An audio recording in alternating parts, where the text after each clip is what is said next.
Hello students, welcome back to my YouTube channel.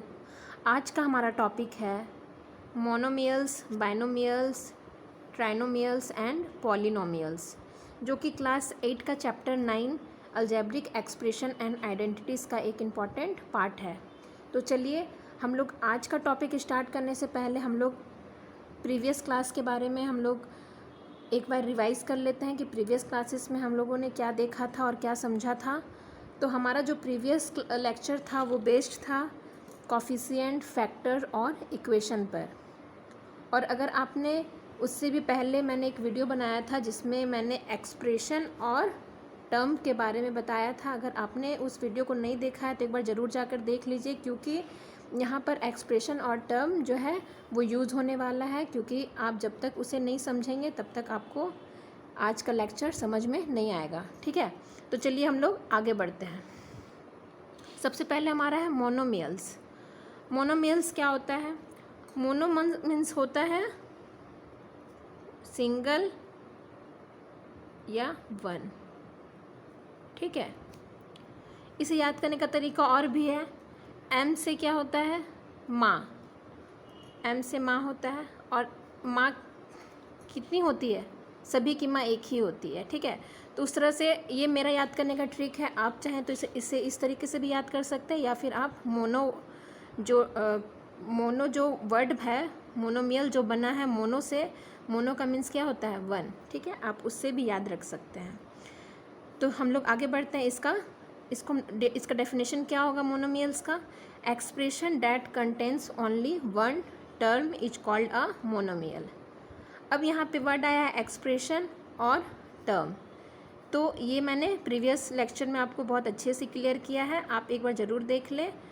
तो ऐसा expression जिसमें क्या होता है? ओनली वन टर्म होता है, वो क्या कहलाता है? मोनोमियल। ठीक है, मोनोमियल्स इंक्लूड नंबर्स, वेरिएबल्स और मल्टीपल नंबर्स और variables that are multiply together. जैसा कि मैंने बताया कि एक एक्सप्रेशन जो होता है उसमें कांस्टेंट भी होता है, वेरिएबल भी होता है। ठीक है, और कांस्टेंट और वेरिएबल मीन्स नंबर और वेरिएबल जो होता है वो एक दूसरे के साथ क्या रहता है? एक दूसरे के साथ मल्टीप्लाइड के साथ वो जुड़ा होता है, और तभी वो क्या बनाता है? एक टर्म बनाता है। और जब टर्म मिलकर बनता है तो वो एक्सप्रेशन बनता है। ठीक है, तो हम लोग देख रहे हैं कि मोनोमियल का जो एग्जांपल है वो देखिए, 2x 3xy² 5b³ -16x²। यहाँ पे हम लोग देख रहे हैं कि ये क्या है? एक सिंगल टर्म है, क्योंकि ये दूसरा और किसी भी डिजिट से या फिर वेरिएबल से जुड़ा हुआ नहीं है। ठीक है, अब हम लोग आगे बढ़ते हैं। बाइनोमियल्स। बाय का मीन्स होता है टू। ठीक है, इस एक और तरीके से आप इसे याद रख सकते हैं। B4 क्या होता है? बाय। बाय होता है ना, हेलो, हाय, बाय, ये जो होता है। तो हम लोग देखते हैं कि जब वहाँ दो लोग प्रेजेंट होते हैं तभी बाय होता है ना। हम लोग अकेले तो किसी को बाय नहीं बोलते, हम लोग अपने सामने वालों को बाय बोलते हैं। तो इसका मतलब है कि दो लोग का होना ज़रूरी है। तो उससे हम लोग याद रख सकते हैं कि बाइनोमियल में कितने टर्म्स होते हैं? Two terms. अब देखते हैं, expression that contains two terms is called a binomial. जिस तरह से मोनोमियल्स में क्या था? वन टर्म्स था, उसके हमें मोनोमियल कहते थे। और यहाँ पे क्या होना चाहिए? टू टर्म्स होना चाहिए, तभी वो बाइनोमियल कहलाएगा। अब आगे देखते हैं कि इन binomial two terms are join together with plus और माइनस साइन। जैसे कि मैंने यहाँ पे आपको बताया था कि ये किसका एग्जाम्पल है? ये मोनोमियल का एग्जाम्पल है। यहाँ पे हम लोग देख रहे हैं कि ये सिंगल टर्म है, क्योंकि ये किसी और भी दूसरे टर्म से प्लस या माइनस के साथ जुड़ा हुआ नहीं है। लेकिन वही अगर हम लोग बाइनोमियल के बारे में बात करें तो उसका एग्जाम्पल देखिए, a + b z² - 4y² 5 - 3xy 4l + 5m। अब हम लोग यहाँ पे देख रहे हैं कि ये क्या है? दो टर्म है। ए पहला टर्म हो गया और बी क्या हो गया? दूसरा टर्म हो गया। ये इन एक दूसरे के साथ कैसे जुड़ा हुआ है? या तो प्लस से जुड़ा हुआ है या तो माइनस से जुड़ा हुआ है। तो जहाँ पे दो टर्म होते हैं, दो टर्म के एक्सप्रेशन को ही हम लोग क्या बोलते हैं? बाइनोमियल बोलते हैं। मोनोमियल और बाइनोमियल आपको क्लियर हो गया। अब हम लोग आगे बढ़ते हैं ट्राइनोमियल में। तो ट्राई का मतलब क्या होता है? 3, ठीक है।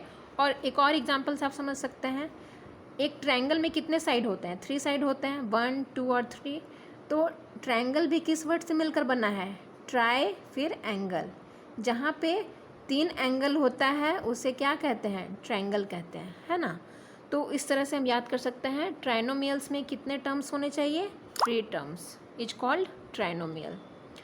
अब हम लोग यहाँ पे देखते हैं कि when 3 terms are joint together with plus और माइनस साइन। जिस तरह से बाइनोमियल में हम देखे थे कि जब 2 टर्म प्लस और माइनस साइन के साथ एक दूसरे के साथ जुड़ा होता है तो वैसे एक्सप्रेशन को हम लोग बाइनोमियल बोलते हैं। लेकिन वही अगर 3 टर्म एक दूसरे के साथ जुड़ा होगा तो उसे हम लोग ट्राइनोमियल बोलेंगे। यहाँ पे एग्जांपल आप देखिए, ए बी प्लस सी, है ना। ये एक एक्सप्रेशन है जिसमें कितने टर्म है? 1, 2, 3। ये पहला टर्म हो गया, ये दूसरा टर्म हो गया, ये तीसरा टर्म हो गया, है ना। इसी तरह से यहाँ पे देखिए 3x + 2y - 5। यहाँ पे आप बताइए कि कौन कौन से टर्म है? पहला टर्म हो जाएगा 3x, दूसरा टर्म होगा 2y और तीसरा होगा -5। उसी तरह से ये 2 भी एग्जाम्पल आप देख सकते हैं। अब आता है पॉलिनोमियल। जब हम लोग मोनोमियल, बाइनोमियल और ट्राइनोमियल को जोड़ते हैं, ये तीनों का कम्बिनेशन को हम लोग क्या बोलते हैं? पॉलिनोमियल। अब पॉली मीन्स क्या होता है? मैनी।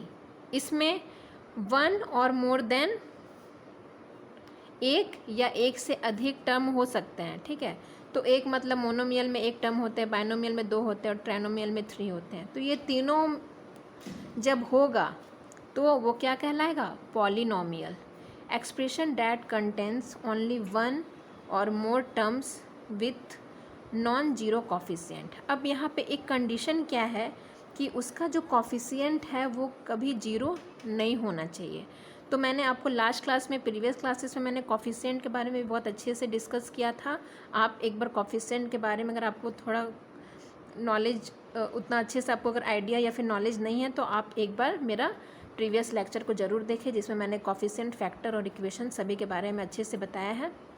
अब यहाँ पे हम लोग आगे देखते हैं, अ पॉलिनोमियल में कंटेन एनी नंबर और ऑफ टर्म्स 1 और मोर देन 1। अब हम लोग जैसा कि बताएं कि 1 या 1 से ज़्यादा टर्म होने चाहिए, जिससे हम लोग किसके कैटेगरी में रखेंगे? पॉलिनोमियल के।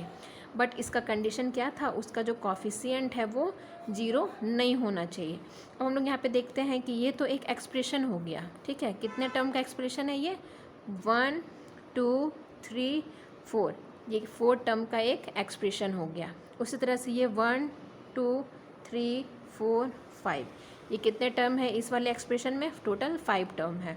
तो हम लोग कॉफिशिएंट कैसे, मैंने बताया था आपको एक ट्रिक याद करने का।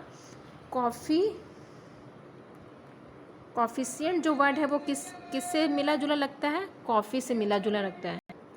देखिए कॉफिशिएंट किसके जैसा सिमिलर लग रहा है हमें? कॉफ़ी के जैसा। और हम लोग सुबह उठते के साथ सबसे पहले क्या चाहते हैं? हम चाय या कॉफ़ी चाहते हैं, ठीक है। तो उसी तरह से एक्सप्रेशन में जो वेरिएबल से पहले जो होता है डिजिट या नंबर, वो क्या कहलाता है? कॉफिशिएंट कहलाता है। और यहाँ पे जो कंडीशन है, कॉफिशिएंट क्या होना चाहिए? 0 नहीं होना चाहिए। अगर हम लोग 2x³ - 6x² - 5x + 8, यहाँ पे आपका 2 है कॉफिशिएंट, 6 है कॉफिशिएंट, 5 है कॉफिशिएंट, ठीक है। तो हम लोग अगर यहाँ पे ये कॉफिशिएंट को अगर हम लोग 0 लिख देते हैं तो 0 × एनीथिंग हम लोग कुछ भी मल्टीप्लाई करेंगे तो क्या आएगा? रिजल्ट 0 आएगा। तो ये भी हो जाएगा 0, ये भी हो जाएगा 0। तो ये वाला एक्सप्रेशन का फिर कोई मतलब ही नहीं बनेगा, ठीक है। ये एक एक्सप्रेशन नहीं कहलाएगा। इस वजह से पॉलिनोमियल में कॉफिशिएंट जो होगा वो 0 नहीं होना चाहिए। और पॉलिनोमियल उसे कहते हैं जिसमें एक या उससे ज़्यादा टर्म्स होते हैं। ओके स्टूडेंट्स, आशा करती हूँ कि आज का वीडियो आपको बहुत अच्छे से समझ में आ गया होगा। अगर आपको किसी तरह का कोई भी डाउट है तो आप कमेंट में ज़रूर पूछिए। और इसी तरह से अगर मेरा चैनल अगर आपको हेल्पफुल लगे तो आप मेरा वीडियो को देखते रहिए। साथ ही लाइक और सब्सक्राइब भी ज़रूर करिए, ताकि मैं आपके लिए आगे और भी वीडियो लाते रहूँगी। Thank you.